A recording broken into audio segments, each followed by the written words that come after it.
I'm very proud of you. You guys just improvised. You found... I didn't know my dad was in the audience. That's not... Or Jacob. Plug it into that one. Where we can... Which one can you... Actually, I'm glad you said that. Okay. Can you hear him fine? My father is an ordained minister in the South. So I'm used to people... What? Speaking back. When appropriate. I don't like to brag, but I will. I am embracing an obstacle.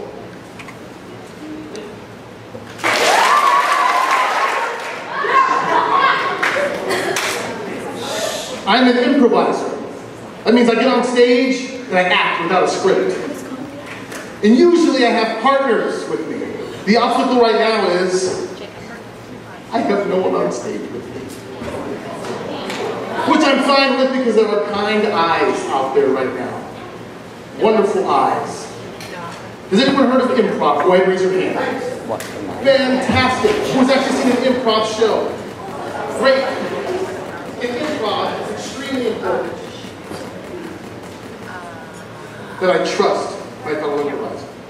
And that my fellow improviser trusts me. Improv is designed as an obstacle. Who in their right mind would get on stage, not knowing what they're going to say, ask suggestions of a crowd they don't know, and say, absolutely yes, I'd like to do a show, not knowing what in the world will happen. You have to have trust, right? It's designed as an obstacle. And for us to embrace them. I'm going to let you into my world a little bit more. When I first heard the phrase, embracing an obstacle, the first thing I thought of was Kung Fu Panda. Kung Fu Panda 2, to be exact. Towards the end, I don't think I'll spoil anything when I let you know, he wins. When the cannonballs are flying at him, you remember this, don't pretend that you haven't seen Kung Fu Panda 2. And as the cannonballs are flying at him, he's taking a very zen-like pose. And he's not scared. You don't see a look of fear on his face. He actually, gracefully, gives the cannonball back. That is the ultimate in embracing an obstacle. Also, I identify with Poe very much. We have the same body structure, the same interests. We love to eat. We love to not exercise. Just let me a little bit more into my life.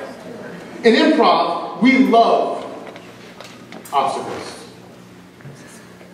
Obstacle equals what?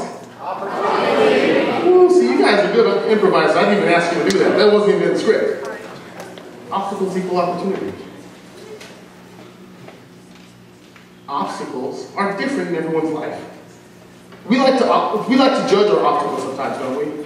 Oh, I don't have it as bad as that person. In the moment, an obstacle is an obstacle. There are some rules in improv that we need to follow. Have you guys ever heard the phrase yes and?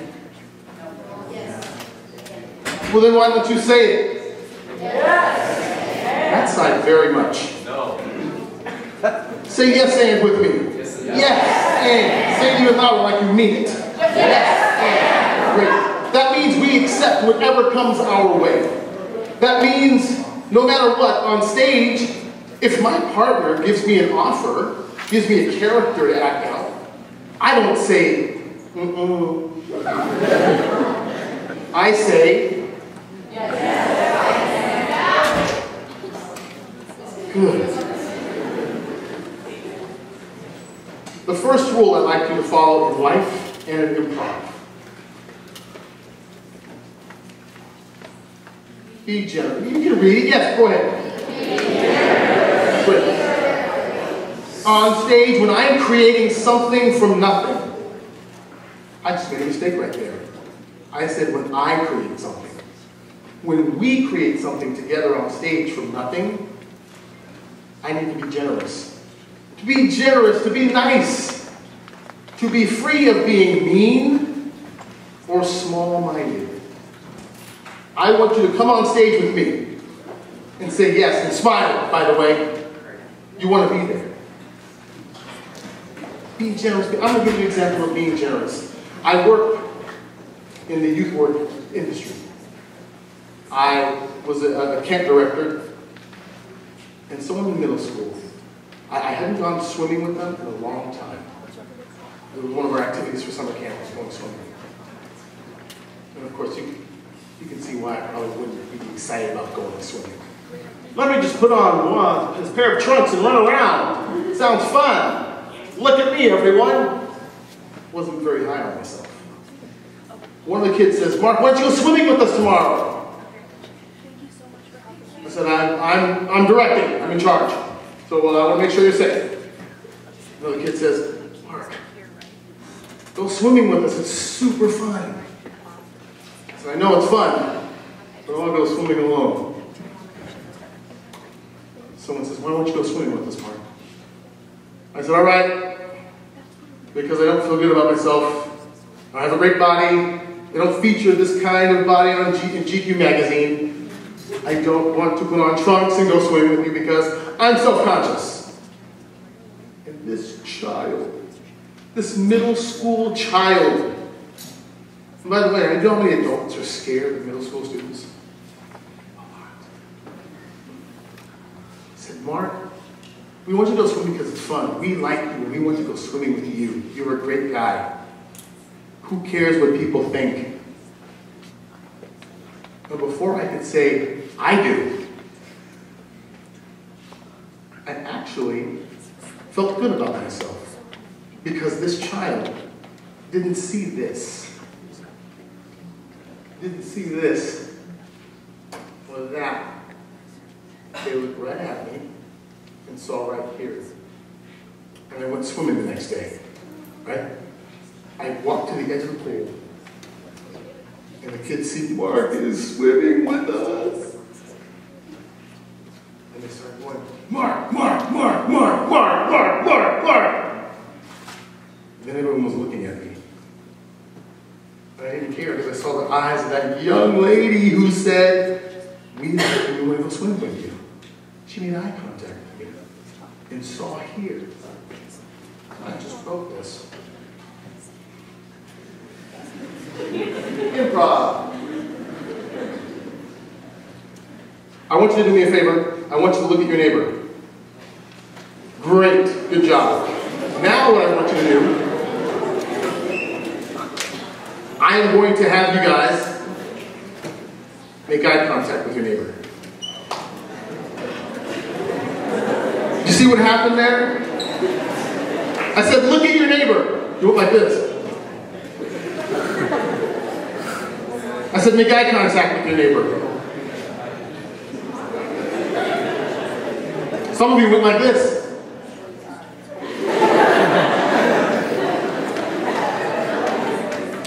Some of you went like this.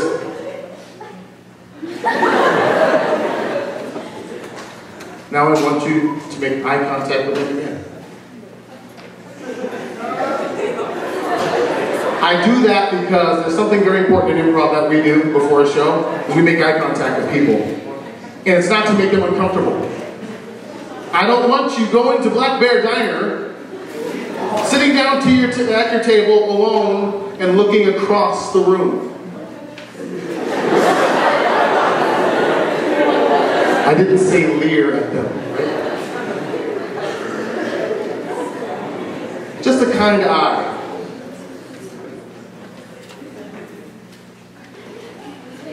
Is generosity enough? We do that in improv because we let each other know we have our back, have each other's backs. You can practice this in your life as well.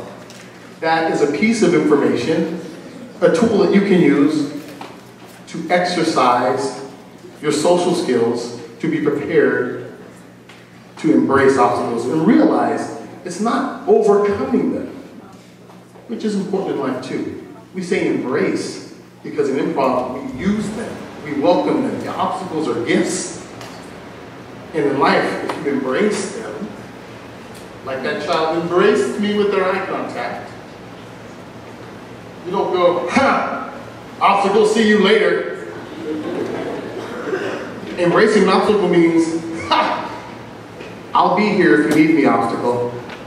I'll still be here. Let me know. The next rule we like to follow in improv is be supportive.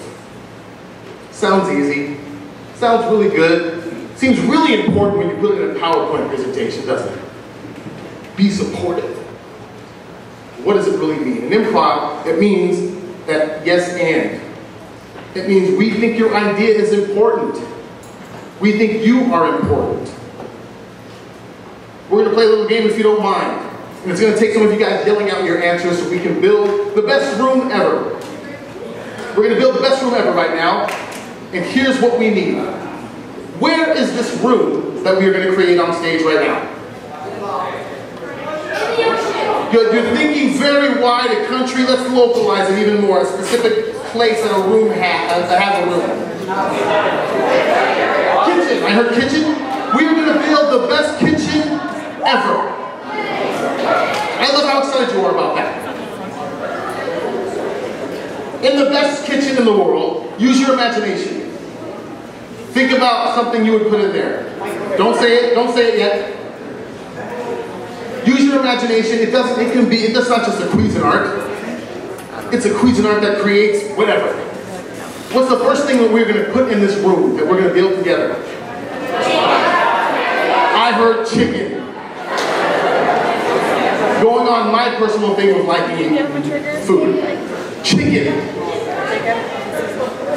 Not just a regular chicken from this side of the room. What kind of chicken is this? Say it again. What's that? Say again. Yes, you. Yes, you. Kentucky Fried Chicken. Use your imagination. A chicken is in here and it has special powers. What is it?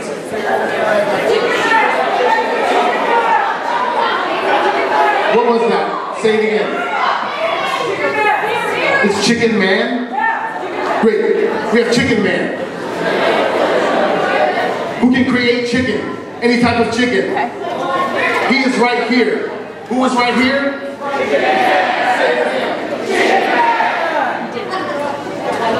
Two more things, one more thing. A thing. Not a person, a thing. What kind of thing? Pies. Thank you. Pie. Now you know what game we're playing, sister. This isn't a normal pie. This is not a pie that just sits there and gets consumed. It's a pie. Bigger. We have a man who can make any kind of chicken. You're just gonna go with a pie?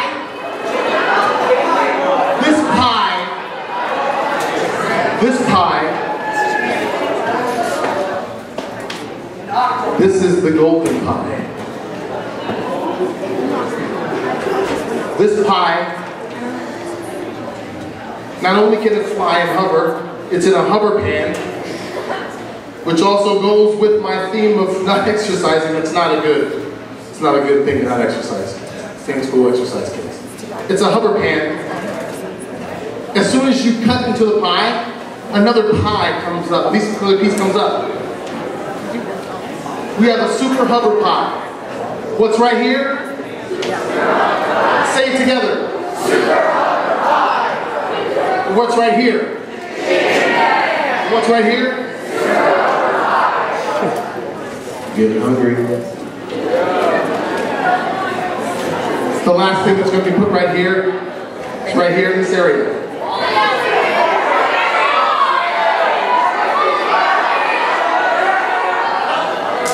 I like your style. Say it again. Steak. It's not regular steak, my friends. You guys are taking AP classes.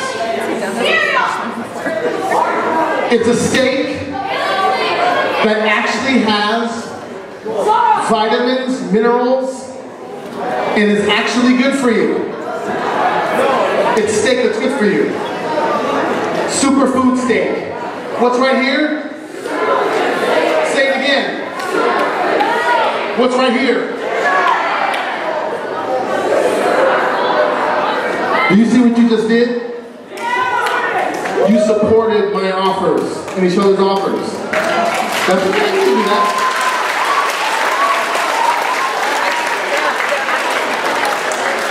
If we say no to each other on stage, if we say no, we can't go anywhere.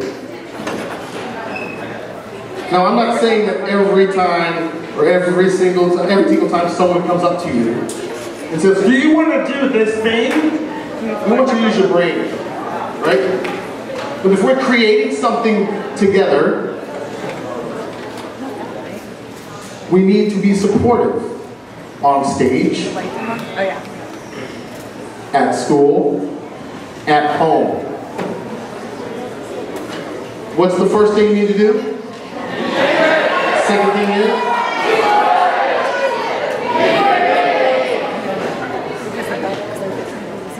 Raise your hand if you've made a mistake. Thank you. You will always make mistakes. And in improv,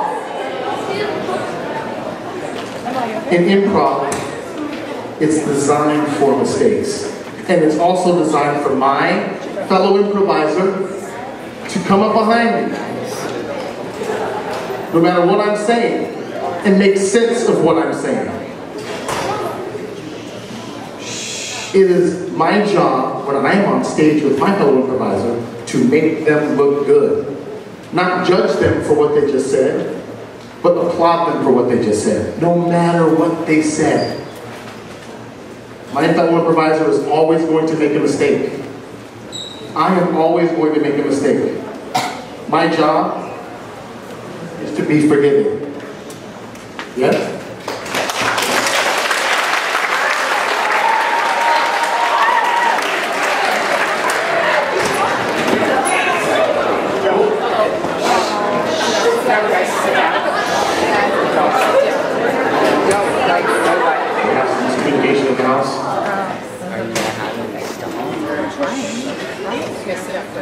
The last thing is, be brave.